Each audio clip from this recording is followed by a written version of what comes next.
Это наш большой выпуск из цикла «Путешествия по Индии». Мумбаи, конец 2020 года.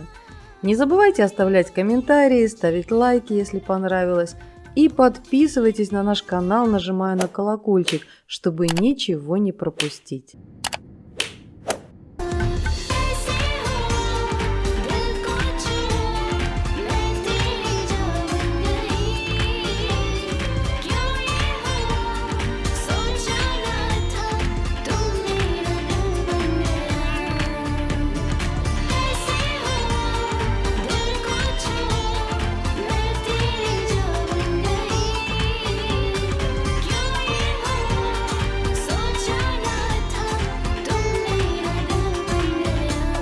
Мы приехали в Мумбаи в конце декабря 2020 года, буквально перед Новым годом на пару дней. Именно отсюда мы уже отправились на Мальдивы. Возможно, кто-то из вас уже успел оценить наши предыдущие серии о богатом подводном мире Мальдивского архипелага. Ах, этот шумный и никогда не спящий Мумбаи! Красивый город в штате Махараштра на побережье Аравийского моря. Кстати, до 1995 года он назывался Бомбеем, а затем его переименовали в Мумбаи. Правящая в то время партия увидела в старом названии города наследие британской колонизации. И все-таки многие по привычке называют его Бомбеем. От британского наследия здесь никуда не денешься. Кто много путешествует по Индии, тот знает, что Мумбаи не похож ни на один из индийских городов. Центральная часть города Колаба – это череда шедевров старых британских построек. Вы только взгляните на эти здания, чем не Европа.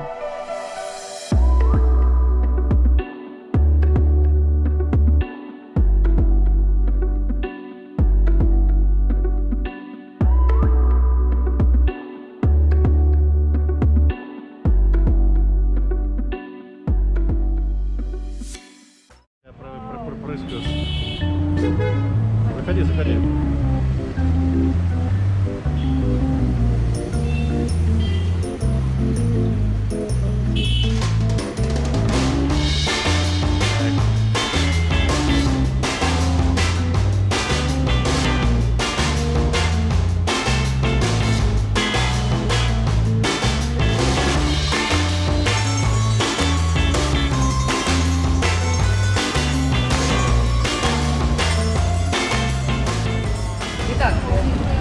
Мы в Мумбаи. Этот ресторан находится в Бандре. Посмотрите, что принесли в Ауди. У меня вот такой сизлер, это Kingfish, mashed potatoes, значит, по-русски это картофельное пюре с соусом. Ну, в общем, все шипит, попробуем.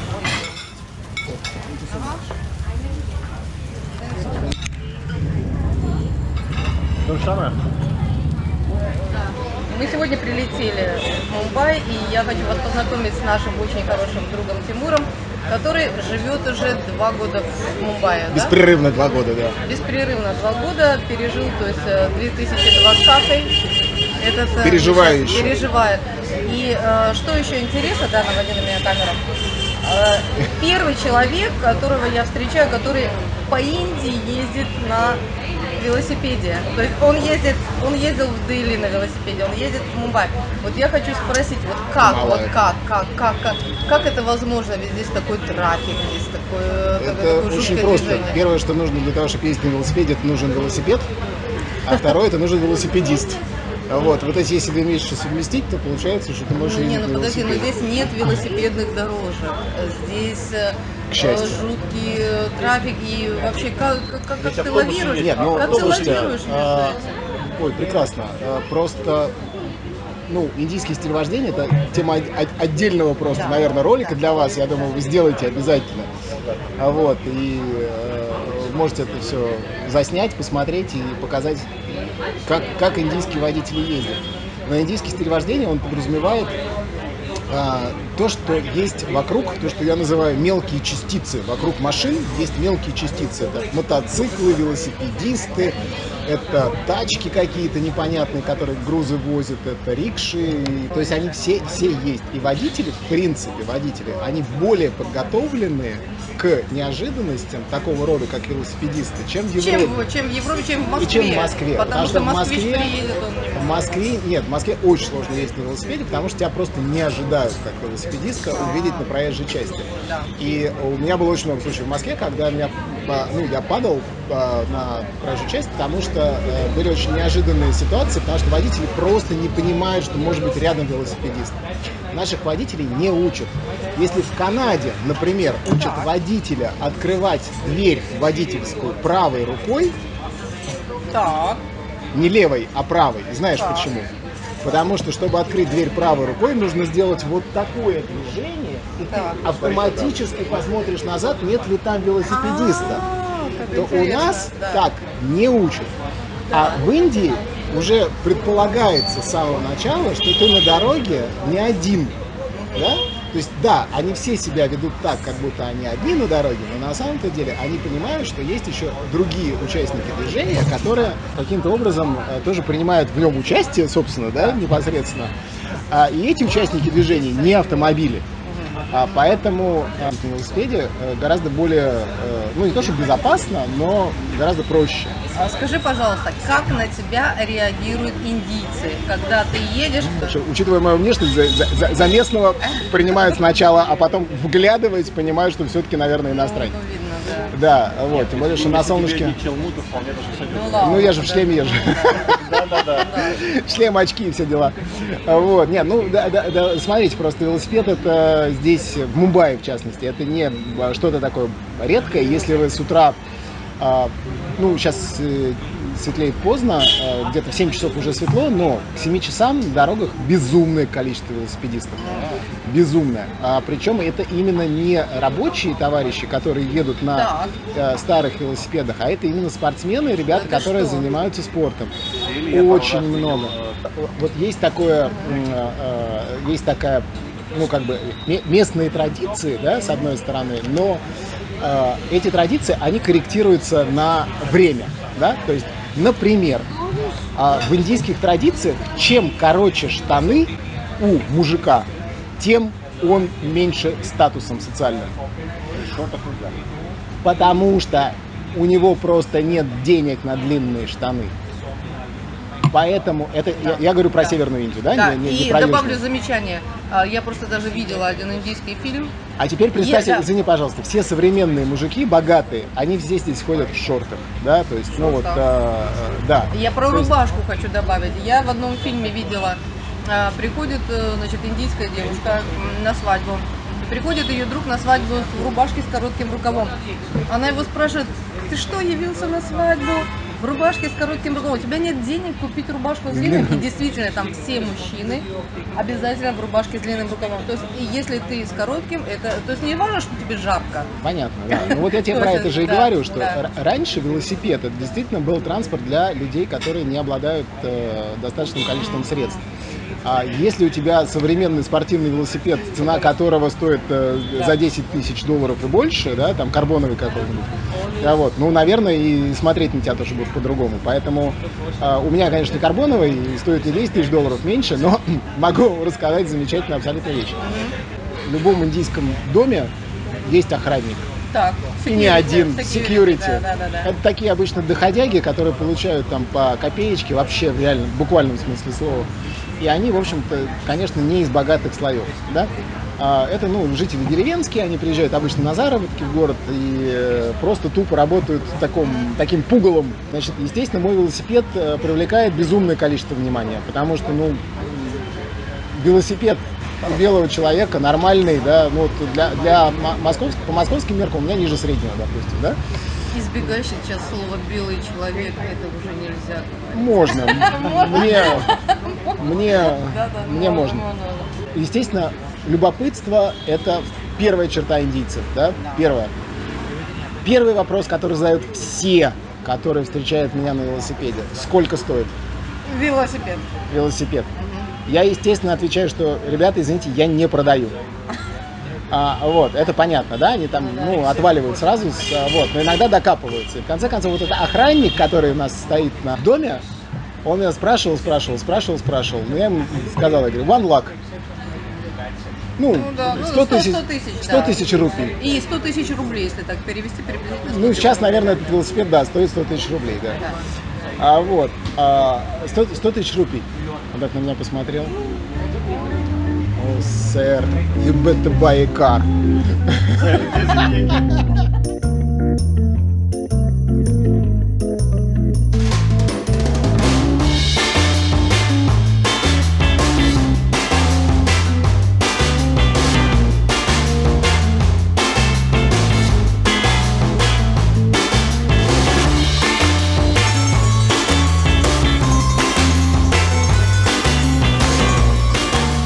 Долгожданная встреча с друзьями, которые показали нам интересные уголки города и рассказали о последних новостях.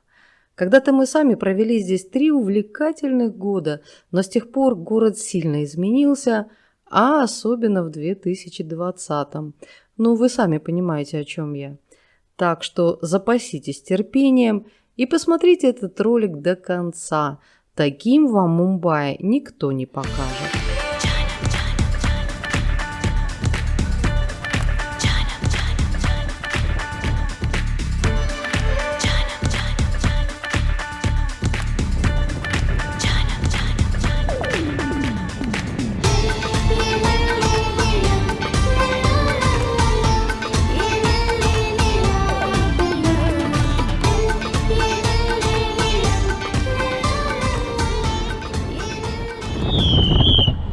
Подъезжаем к Селинку, это мост, и нас останавливает полицейский. Оказывается, нельзя снимать. Моя GoPro предательски торчала из окна.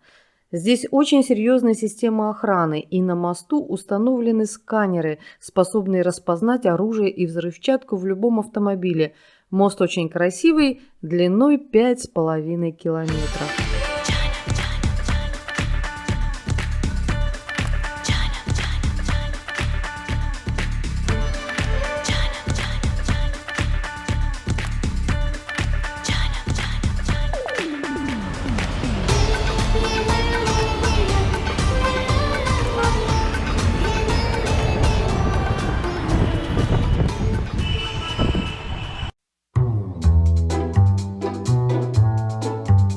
Я уже привыкла, что подъезды многоэтажных индийских домов обычно красиво украшены. Вы никогда не найдете одинаковых дверей в подъезде, и очень часто можно увидеть изображения Ганеши или других индийских богов.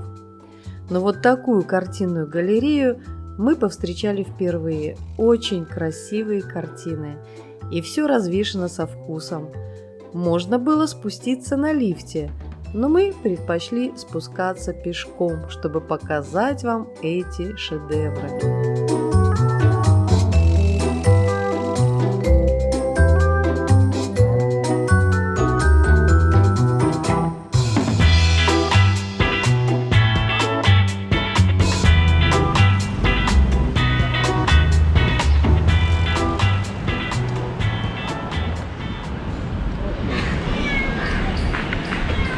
А вот это посмотрите, какой.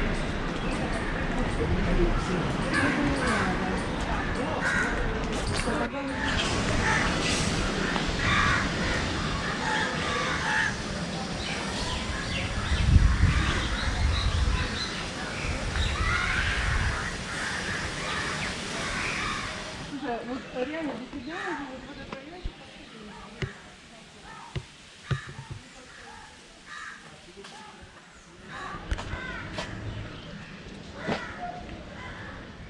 Мы находимся сейчас в средней части южного Мумбаи, если можно так сказать. А Мумбай был построен на 7 островах основных. То есть вот то, что мы вот сейчас находимся, это как раз mainland, да, то есть это вот один из основных островов. Этот остров называется Кумбала. Значит, вот я помню не все 7, но основные помню. Первый это Колаба. Колаба самый южный, да? Потом Кумбала-Малабар, это 2 острова, которые вот средняя часть Мумбаи, да, средний юг, и дальше северный юг, можно так сказать. Дальше уже на север идут острова Ворли, Парель, и там еще, сколько там получается, еще 2, да, там острова. Сейчас мы находимся вот на этом острове. Высота у нее самая максимальная 54 метра. То есть гора, которая из воды на уровне моря, 54 метра. Это Малабарский холм как раз. Это Кумбала Хилл. Малабар Хилл, он чуть поменьше. Он не 54, он там 50 метров. 50 метров. 50 метров, да. Но вот здесь вот на самой высокой точке, мы сейчас через нее пешочком пройдем, как раз стоит дом Мукеша Амбани, который вот этот самый знаменитый, который самая дорогая недвижимость. Она дорогая не потому, что он весь из себя такой дивный по архитектуре, а ровно потому, что здесь земля, она стоит просто астрономических денег. Наверное, дороже только в Токио. Ну, вообще... Частный дом. Так. А вот этот частный дом, это, ну, такая а-ля усадьба, которая городская фактически, да, потому что это вот, ну, во-первых, земля тут безумных денег стоит, но здесь еще и огромная абсолютно территория. И мы увидим, как он стоит построен, как очень красиво все это.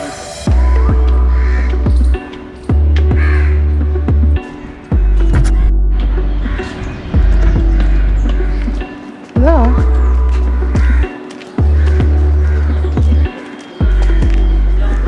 Вот дом с колоннами, он в одну сторону с портиком, с колоннами там.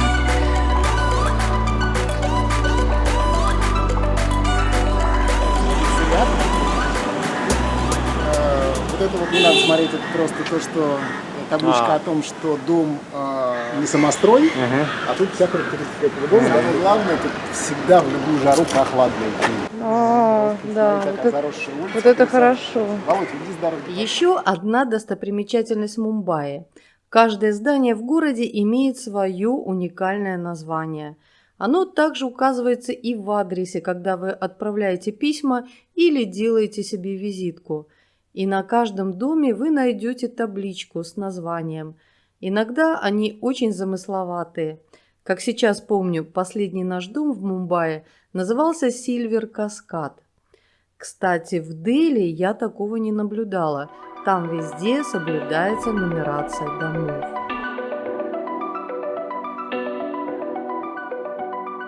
Вот эти два близнеца. Знаешь, об этом лучше тебе Перминов расскажет, потому что эти два близнеца, во-первых, стоят в другом районе, потому что мы сейчас находимся на Кумбала в другом районе. Район называется Тардео. Мы находимся сейчас на холме, а холм заканчивается вот ровно вот за этим зданием, и там такой обрыв идет, и там скала. А мы туда пройти не можем? Нет, ты отсюда не пройдешь, надо вот объезжать вот так вот, обходить это все дело. Потому что, видишь, его очень интересно, несмотря на то, что он Да, я здесь. абсолютно современный, такой кирпич кирпичом стоящий на боку, но они очень классно оформили балконы, и вот несмотря на то, что уже стройка еще идет, вот видите, стройка идет, да, а растения уже, допустим, посажены, то есть дом здесь будет убит растениями, и у них вот потолки, которые балконные, да, они все сделаны из дерева, дерево не стоит дом, который напротив. Он просто фантастически красивый, потому что это просто итальянская палаццо. Это то, что ты видишь, это всего лишь обратите внимание на то, как в Индии относятся к природе. Так. С одной стороны, гадят, конечно, по-черному, потому что люди вот необразованные, они просто пластик весь кидают, и это большое бедствие. Но это именно из-за отсутствия образования, с одной стороны. Но с другой стороны, к деревьям, допустим, в Индии относятся совсем по-другому, чем у нас. У нас, когда начинается стройка, все сначала спиливают под корень нахер, а потом начинают строить, грязь месить там и все такое прочее. Здесь деревья стоят до самого последнего момента, когда им можно стоять. Вот стройка начинается, все деревья оборачивают, их никто не дай бог спилить или еще что-то. Дальше, как только какую-то коробку дома построили, сразу территорию начинают засаживать деревьями. И ты, когда уже как жилец въезжаешь в дом, ты уже въезжаешь не в дом, а ты въезжаешь вот в окружающую среду. Уже в атмосферу. То есть у тебя вокруг уже все зеленеет и все растет. То есть это происходит довольно-таки быстро здесь, понятное дело, из-за климата все растет очень быстро. Но в любом случае, как бы, они об этом думают и они об этом заботятся. Вот это то есть хорошо, они сажают деревья до того, как въезжают жильцы, а не наоборот. И вот это вот очень хороший пример. Очень хороший пример того, как относятся к природе. И мы еще один такой увидим, потрясающий пример. Вы тоже его заснимете. Значит, растет акация, да, И забор для нее специально таким образом построили, для того, чтобы она и дальше так росла. Лопаток вот здесь. Вот, точно, Кушума, вот Паша с Аленой, Вот там. Нет, так, наверху вот там есть. вот Да. их дом. И в этом доме мы часто были в гостях. Точно. Считается самым большим деревом в мире. Но не в высоту, а именно в ширину. Потому что у баньяна, вот если Да, посмотреть, шагающее дерево, да, то есть это у него вот эти корни. вот корни, ветки разрастаются в сторону, спускаются, корни становятся стволом. Опять ветки, опять спускаются и так далее. Это самое большое дерево. Баньяновое дерево, она находится в Калькутте. Это огромная такая вот роща, просто вот огороженная. То есть, когда ты говоришь, пойдем смотреть самое большое дерево в мире, приезжаешь, а там роща какая-то. Вот, то есть впечатление такого не производит, как секвойя, например, да, который там ствол огромный, там в 10 обхватов и ввысь. Вот. Но секвойя, она 10 обхватов и 10 обхватов. А тут из одного дерева, из одного ростка фактически вся роща получилась. Вот мы дошли до самой верхней точки. Вот это самая высокая точка старого Мумбаи, южного Мумбаи. Кубала-Хилл, собственно, 54 метра над уровнем моря, как мы обещали. И на этом месте стоят два самых дорогих здания в Мумбаи. Одно принадлежит Мукешу Амбани, это самый богатый человек в Индии. Он занимает, не помню там какое место, но в общем у него состояние сейчас, вчера как раз прочитал, 76,4 миллиарда долларов. Владелец Релайнса, правильно? Да, он владелец Релайнса и... Тата тоже это его машина? Здрасте. Ой, это Тата, Нет, извините. все это. Вы не путайте, пожалуйста, Хорошо, все. Божий дар с яичницей. Да. Значит, вот яичница, она здесь, а Божий дар это все-таки Тата.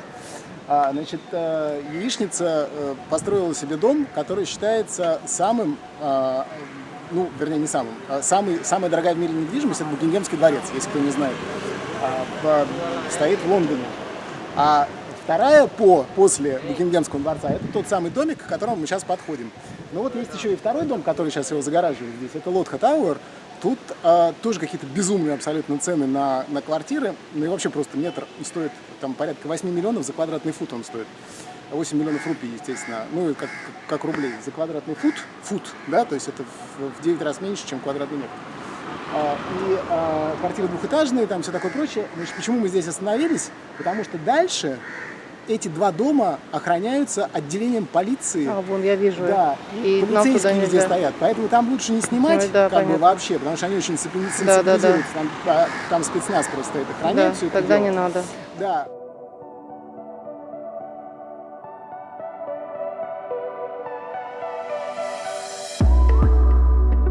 Давайте посмотрим на этот самый дорогой особняк в мире. Называется здание Антилия. Его владелец Мукеш Амбани, индийский бизнесмен, миллиардер и самый богатый человек в Индии. Туристы всегда с любопытством задирают здесь голову, но у меня этот дом всегда вызывал противоречивые чувства. Какой-то скворечник на курьих ножках среди мумбайских небоскребов. Мне кажется, что дизайн мог бы быть и поинтереснее, но, как говорится, на вкус и цвет. Над проектом трудились американские архитекторы. Здание построено для семьи из 5 человек, которое обслуживается штатом прислуги, внимание, из 600 человек. И стоимость дома зашкаливает за 2 миллиарда долларов. Здание высотой 173 метра имеет всего 27 этажей, потому что потолки здесь очень высокие. Дом оснащен всеми прелестями цивилизации, включая висячие сады, вертолетную площадку, комнату с искусственным снегом, бассейны, прекрасный вид на побережье Аравийского моря, словом, все то, что может позволить себе миллиардер. Тимур правильно нам сказал, что снимать дом вблизи у нас не получится. Вы даже не представляете, сколько полицейских, вооруженных до зубов, мы увидели. Человек 50 как минимум. И все они провожали нас любопытными взглядами. Чего это мы здесь разгуливаем с камерами? Было немного не по себе.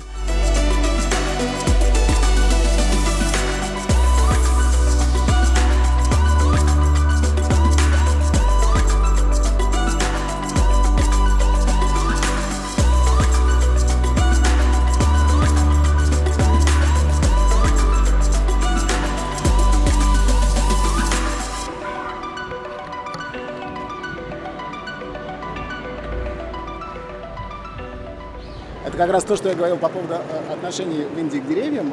Очень хороший пример вот здесь вот, посмотри. Сейчас машинка проедет, будет видно.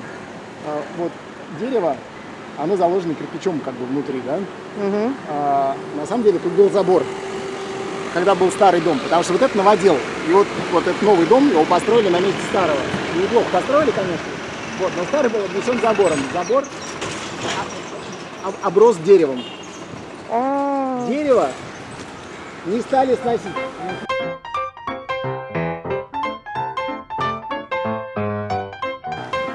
Вот, смотри, видишь, внутри старый дом.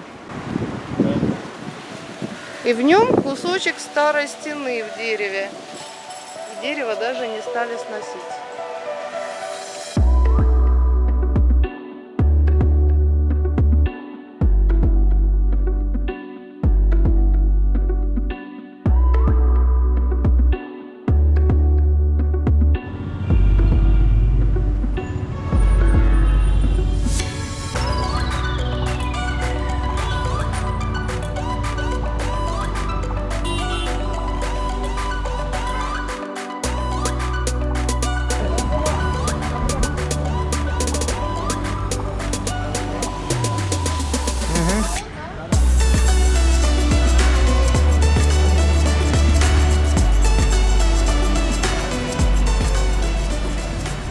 Я вперед.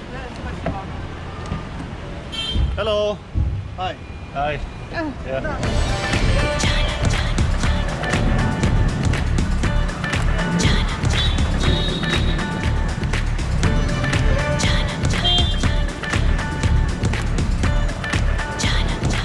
Территория, куда мы сейчас идем, это деревня рыбацкая. Мы сейчас посмотрим, как живет рыбацкая современная деревня внутри города.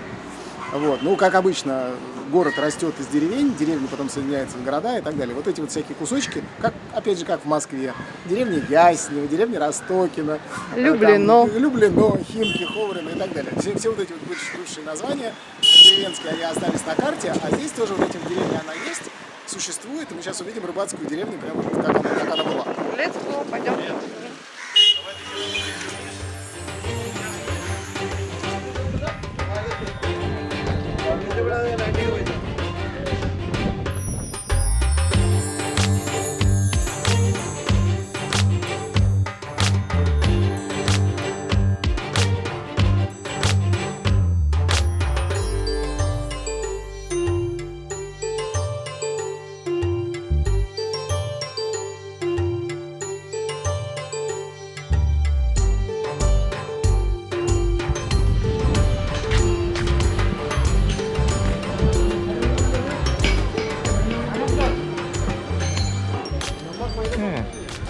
Это не здесь снимал случайно?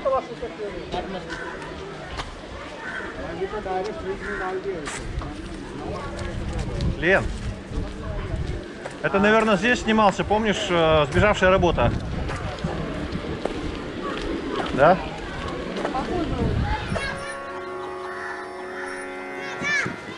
Здесь очень часто поснимаются болливудские фильмы. Я сюда туристов водила, это Банганга.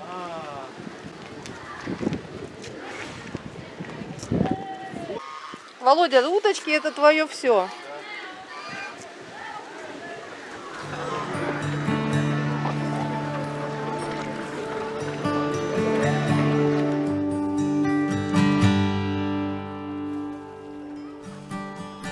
Мы находимся в старейшем месте Мумбаи. Это Банганга. Огромный бассейн с пресной водой. Он наполняется за счет подземных источников. Этот бассейн был построен еще в XII веке. По преданию, герой Рамаяны Рама остановился здесь отдохнуть по пути в Шри-Ланку. Рама попросил своего брата Лакшмана принести воды, и тот пустил стрелу в землю, откуда стал бить источник. Вода, хлынувшая из земли, образовала приток Ганга. Отсюда и название Банганга.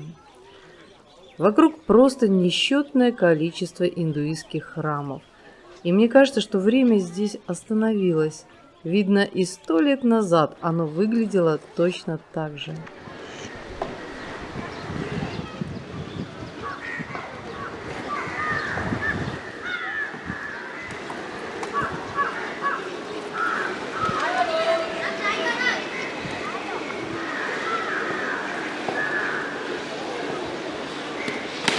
раз 5 было.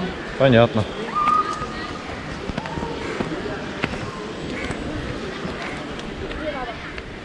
Давай пройдем мимо темпликов, вот здесь вот справа.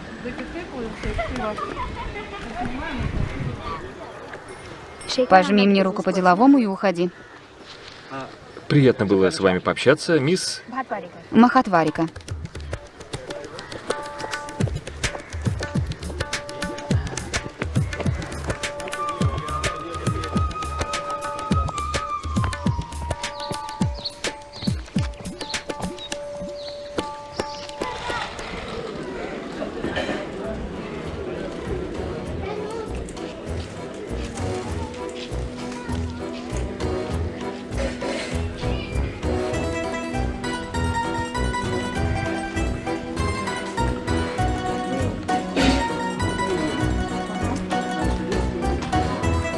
Какой-то мужичок мимо проходил, сказал, снимать нельзя.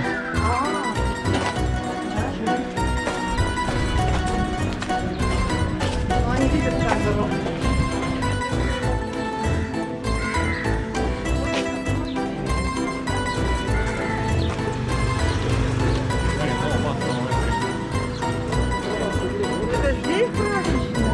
Ну и другая, не Я та. могу открыть камеру, нет?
Да вижу. Молодец. Все, как-то. И дальше потащила.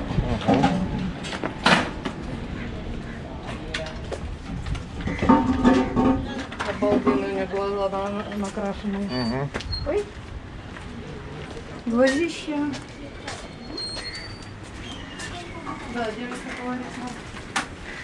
ये मेरा हो ही गया पूरा सिला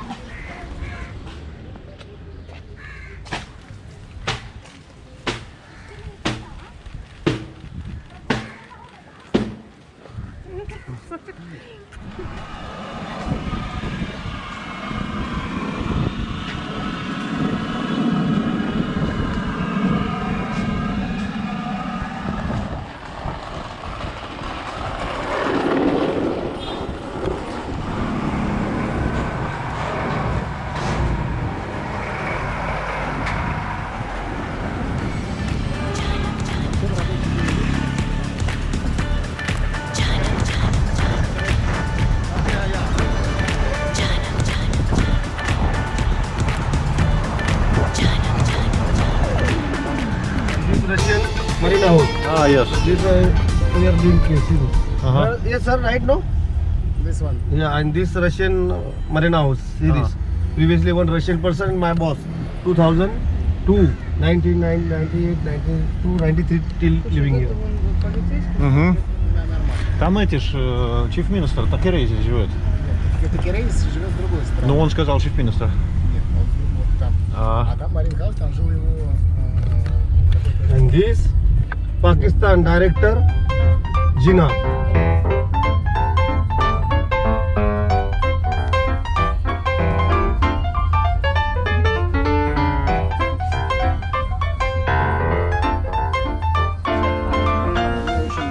С моей точки зрения, веселые такие, смешные, потому что они у них не черное одеяние у женщин, да, а у них цветное. Цветной, я знаю, да. Слушай, но сейчас вот эти вот люди, которые играют в крикет, они прифигеют просто то, что мы назад едем. Такого. Скажи.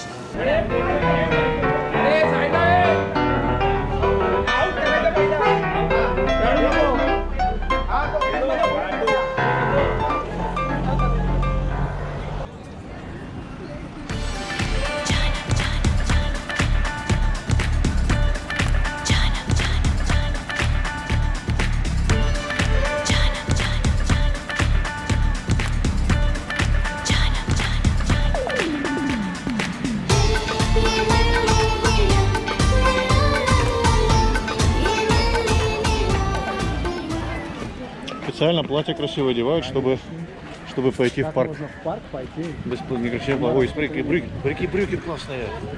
Вообще. Лен, ты посмотри, какие брюки. Это же это.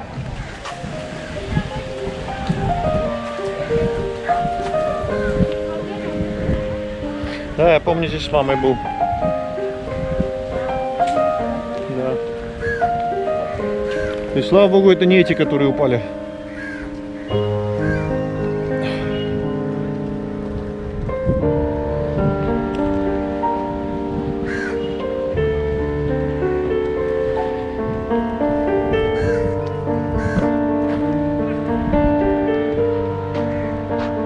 Значит, смотри, Тимур, вот мы сейчас, это Хенген Гарден, правильно? Да, это Висячие сады. Да, Малабар-Хилл, это вот один из 3 самых южных островов Малабар. И считается самый-самый-самый фешенебельный район. Хотя, с моей точки зрения, Кумбала-Хилл лучше, но не важно. Важно, что здесь находятся самые такие очень древние достопримечательности Мумбаи, одна из которых вот эти вот сады, в которых мы находимся. Но я знаю то, что этот сад построили над большим водохранилищем, которое снабжало Мумбай водой, потому что здесь недалеко есть башня молчания. Вот я даже сейчас могу показать, приблизить, вот там вот где-то. Там коршун летает. Ну, и... это нет. Сейчас проблема, чтобы просто вы представляли, значит, есть такая этно-религиозная народность, называется парсы. Это еще до мусульмане такие, до христиане даже, скорее всего. И они почему называются этно-религиозная группа? Потому что они не приемлют браки между парсами и не парсами. То есть они вырождаются потихонечку, вот ровно из-за этого. Вот. Есть в мире 2 места концентрации парсов. Почему? Потому что их все время гоняли. И, собственно, они пошли из Месопотамии, вот недалеко от, ну, в Азербайджане сейчас есть, недалеко от Ганджи, есть место, где газ выходит из земли, и он горит. И там эти факелы, они вечно горящие. И, естественно, они горели еще там со времени непонятно какого. Вот. И люди, когда это увидели, поверили в божественную силу огня, соответственно, вот они стали огнепоклонниками. Их очень сильно гнали. Они вот осели здесь, в Мумбаи, часть. То есть часть оставалась в Баку, даже вот есть храм огнепоклонников. А часть парсов, она осела в Мумбаи. Основная. Да, базовая, скажем так. И вот, поскольку у англичан не было политики истребления никаких там или перекрещивания по насильно каким-то образом, значит, вот парсы, они здесь и обосновались, их тут никто не гонял. У парсов есть несколько традиций таких. Ну, они не хиндуисты совсем, то есть они и мясоеды, и у них и другая религиозная структура, абсолютно все другое.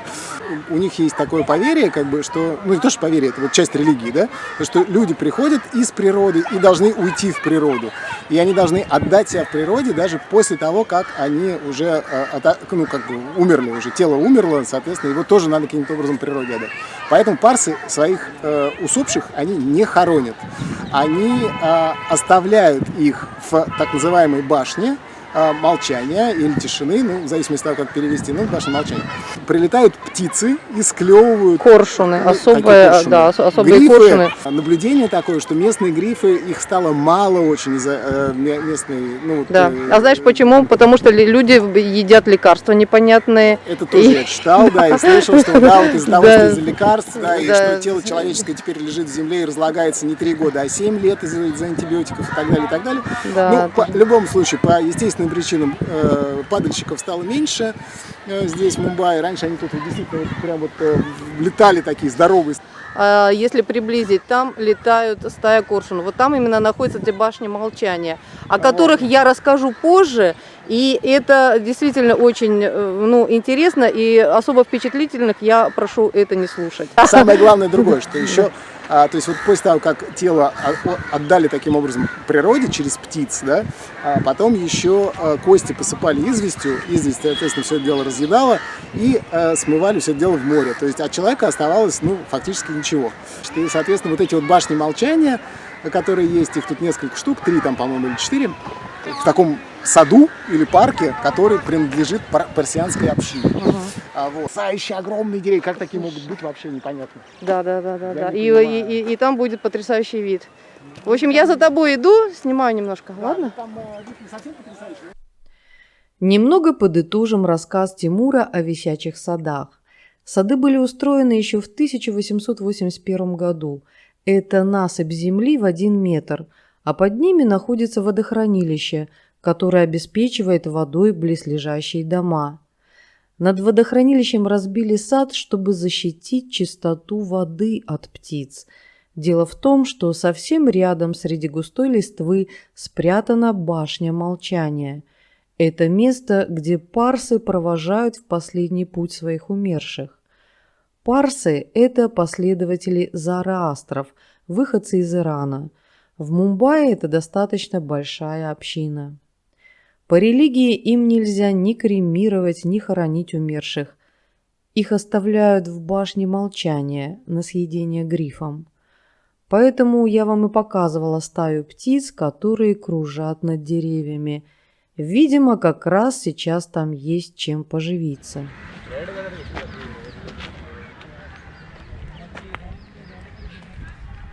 Что-то там пикок? Ну, типа пикок, смотри. Вот пикок. Я понимаю. Ух ты. Герб Мумбаи фактически.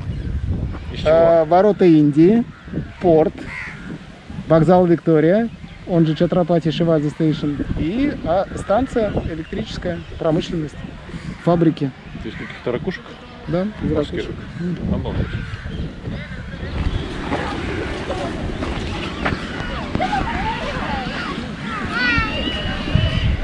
А сейчас мы перейдем дорогу и заглянем в Неру-парк. Это тоже любимое место горожан и туристов. Здесь есть вот такой замечательный женский башмак, у которого все любят фотографироваться. А башмак этот появился из английской считалочки, очень популярной в Индии. Считалочка о старой женщине, которая жила в башмаке. Сюда любят приводить детишек из школ, и они здесь прямо у башмака обедают. А вот эта смотровая площадка самая популярная в Мумбаи. Прекрасный вид на Марин-драйв.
Я хотел сказать, что вот эти деревья, по-моему, это бамбук. А, может быть, кстати, похоже. Очень похож, но на самом деле не он, конечно.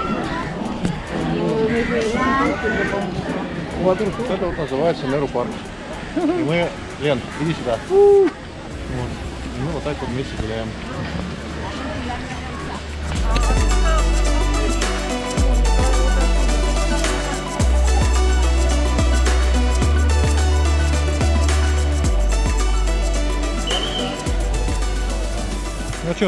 Поедем?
Таких улочек в старом городе дофига и больше. Ну да, но это старый город этого самого, как его, это старый город... От Редфорта, да.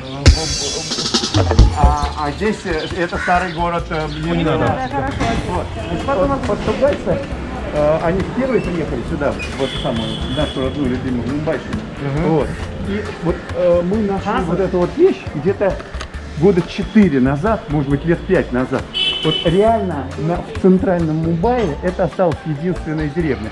А таких деревень, скорее всего, на этой самой, есть рядышком с аэропортом. Вот. А вот чтобы была вот деревня примерно на там полкилометра туда, там 300 метров в ширину. Вот это... Александр показал нам одно очень атмосферное местечко. К сожалению, Мумбаи входит в десятку самых шумных городов мира, и виноваты в этом в основном сами жители.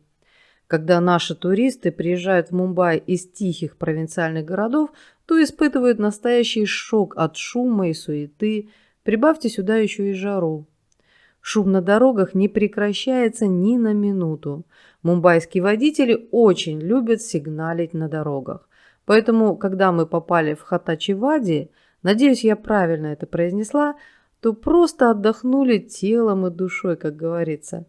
Это небольшое поселение появилось здесь еще в XVIII веке.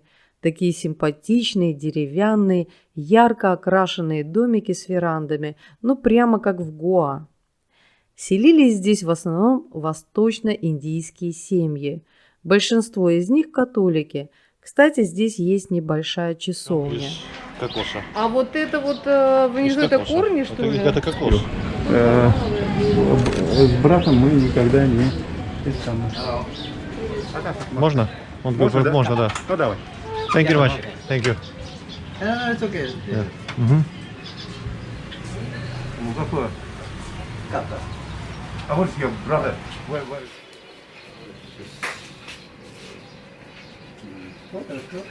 Ой, какая прелесть, посмотрите. Они так вот живут. Вот эти вот ребята, португальцы, которые говорят, что они из Гоа, вот они говорят, мы не индийцы, мы вот Гоаши. Вот они говорят, мы не индийцы, мы вот Гоаши. Да, прикольно. Так как земля в Мумбаи очень дорогая, а тем более в этом центральном месте, то, конечно, многие хотели бы использовать этот уголок под традиционные мумбайские небоскребы. Правда, в 1995 году вышел закон об охране этого уникального места, но в 2006 году его успешно отменили. Когда-то этих домиков было 65, а сейчас осталось всего 28. Я не знаю, сколько еще эта деревня продержится. Местечко очень колоритное. Будете в Мумбаи, загляните сюда, не пожалеете.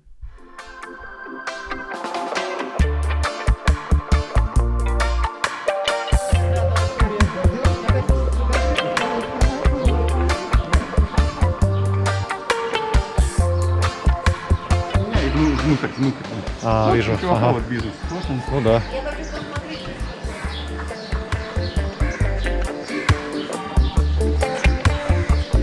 Сейчас как он называется? Дон Агуар. Вот. Дон Агуар. Вот он. Альварес вон. Вот. То есть вот оно. Вот. Альвар.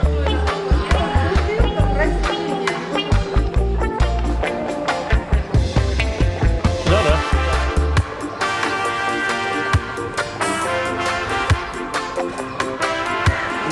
все-таки, если это и португальская вещь, вот мы видели там Jesus Christ, там все дела, но все-таки вот есть у нас кусочек и индийского, мы принадлежим индейцам, чтобы вы там...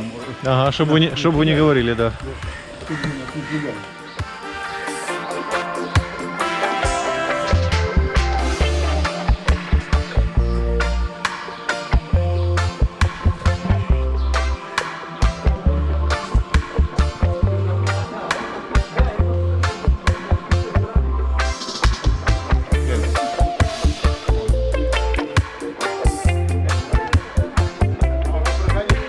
Смотри, какая дверь классная. Прошлого века. Да ладно.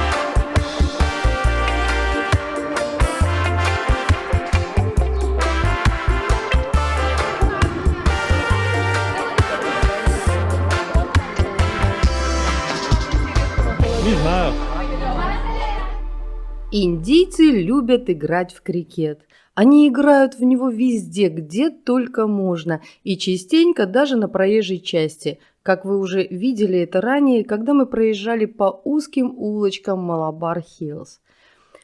Но это огромное поле напротив здания университета и индийского Биг Бена, пожалуй, самое популярное в Мумбаи.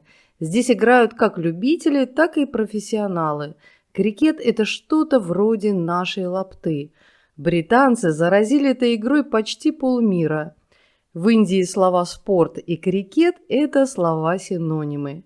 Индийцы обожают смотреть крикет по телевизору примерно так же, как наши мужчины любят футбол. Основные соперники индийской команды – это, конечно же, команда Пакистана. Gate of India или Ворота Индии – это визитная карточка города. Первый камень был заложен в 1911 году в честь приезда британского короля Георга V, который приезжал сюда на собственную коронацию, на коронацию короля Индии. Потом Первая мировая война отодвинула строительство, и оно растянулось на долгих 13 лет. В 1947 году, после обретения Индии независимости от британского владычества, через эту арку торжественно прошел последний британский полк перед отплытием на родину. Сегодня это любимое место туристов.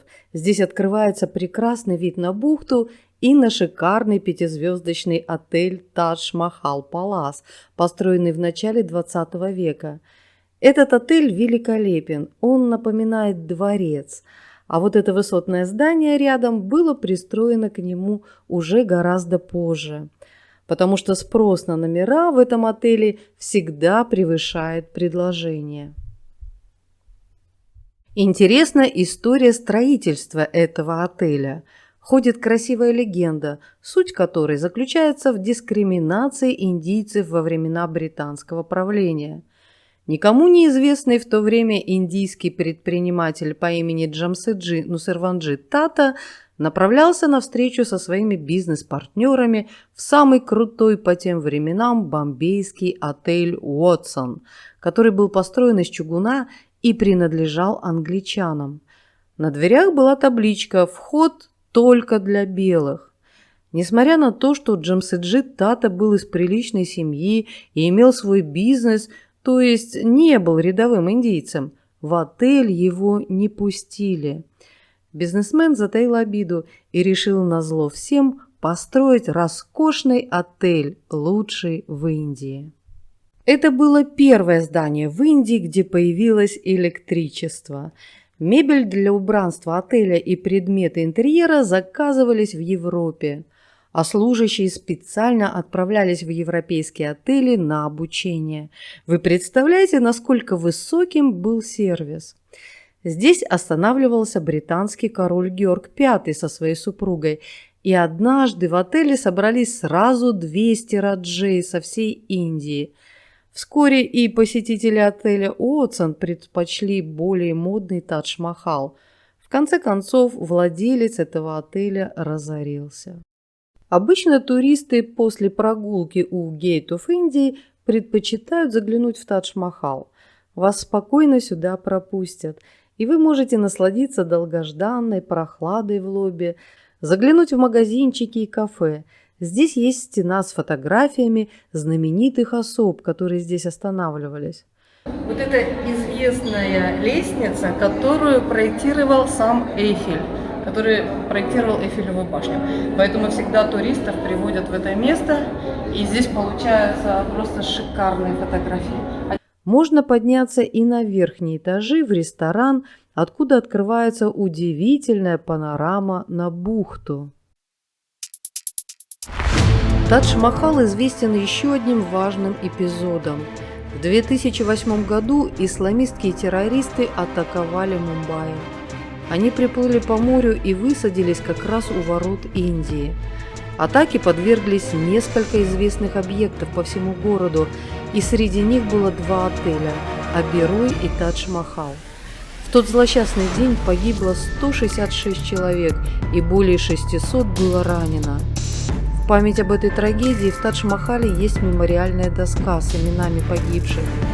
Если вам интересно, то посмотрите фильм «Отель Мумбаи. Противостояние», который очень реалистично передает все события того дня. Кстати, там снимался Дев Патель, главный герой из фильма «Миллионер из трущоб».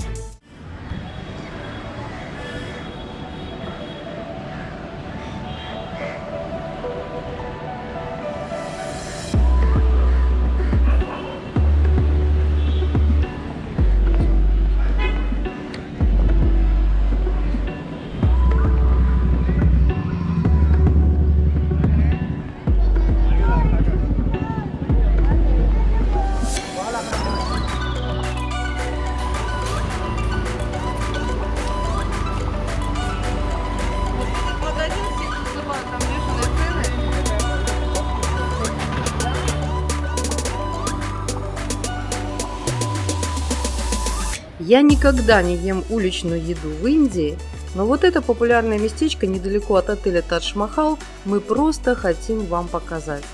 Еще несколько лет назад в этом переулке было не протолкнуться.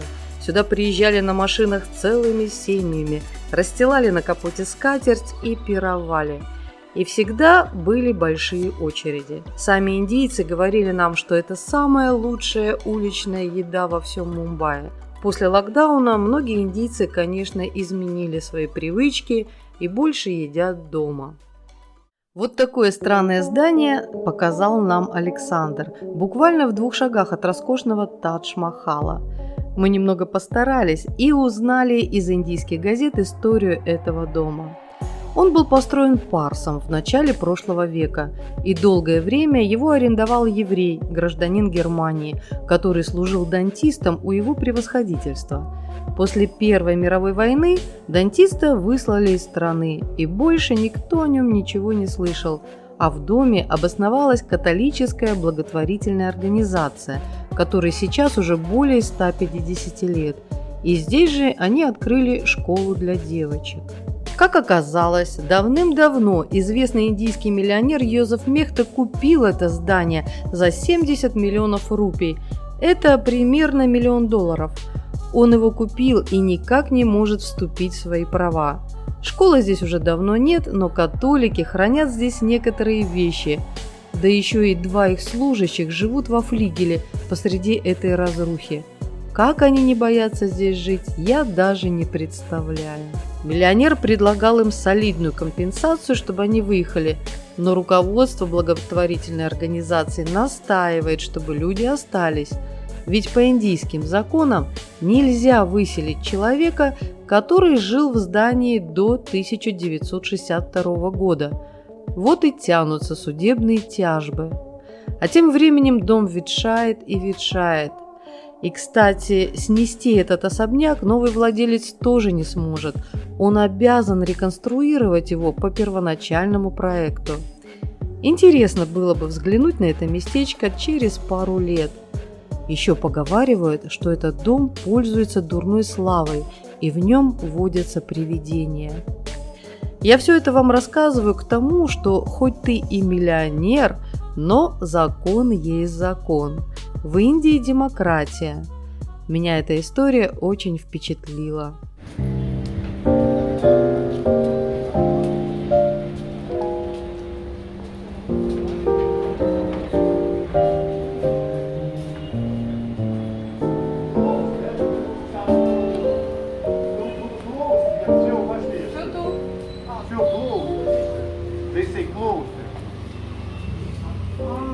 Все closed. Все. Ой, вы посмотрите только, что нам принесли в этом ресторане. Значит, вот это фаршированный лобстер, это королевские креветки, это у меня том-ям, это тоже королевские креветки. И вот еще идет одно блюдо, это сифуд, какая-то лапша, да? Да. Ну да. все попробуем съесть. И как мы это все съедим, я не знаю, но в общем... Но Саша обещает, что если мы не доедим, то он все доест все остальное.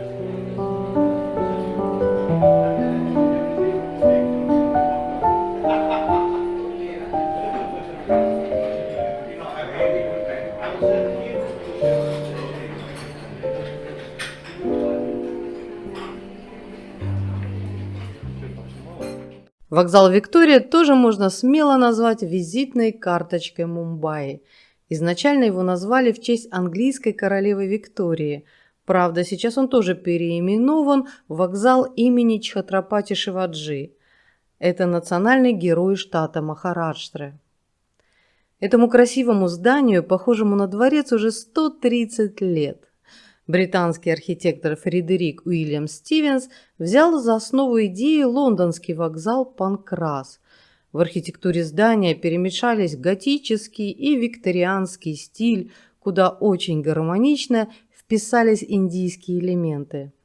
При свете дня вокзал похож на европейский дворец, но с наступлением ночи включается великолепная подсветка, и здание вокзала перевоплощается в индийскую крепость.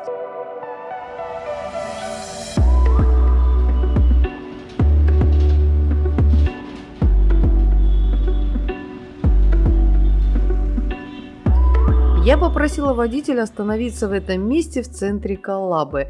Эта площадь называется Харниман Сиркл. Все эти здания были построены еще в середине XIX века. Здесь много всего интересного. Рядом собор Святого Томаса. Это первая англиканская церковь в Бомбее, которую я очень рекомендую посетить, если у вас будет время. Там очень красиво. А я иду, чтобы заглянуть в этот небольшой, но красивейший парк. Называется парк Коллаба Вудс. Зеленый оазис среди бетонных джунглей. Здесь более 200 видов деревьев и симпатичный фонтан. Когда-то на этом месте была городская свалка. Потом ее убрали и разбили сад. Здесь индийцы часто проводят свою фиесту, отдыхая под пальмами. В 2015 году здесь хотели начать строить станцию метро и пересадить все деревья в другое место. Но неравнодушные жители отстояли парк, доказав, что здесь растут уникальные деревья, которых нет в других районах города, и пересадка для них будет губительной.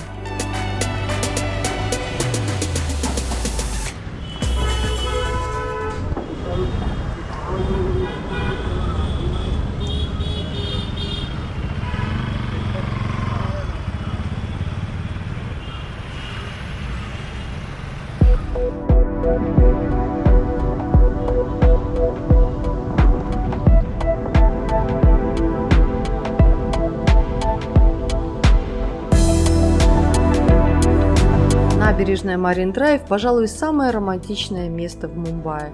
Его еще называют ожерельем королевы. Если посмотреть на Марин-Драйв ночью с высотного здания, при свете фонарей набережная действительно напоминает ожерелье. Здесь можно часами сидеть, смотреть на море и наблюдать за приливами и отливами. А вечером здесь особенно многолюдно. После заката все ждут долгожданной прохлады с моря. Если будете в Мумбаи, обязательно здесь прогуляйтесь.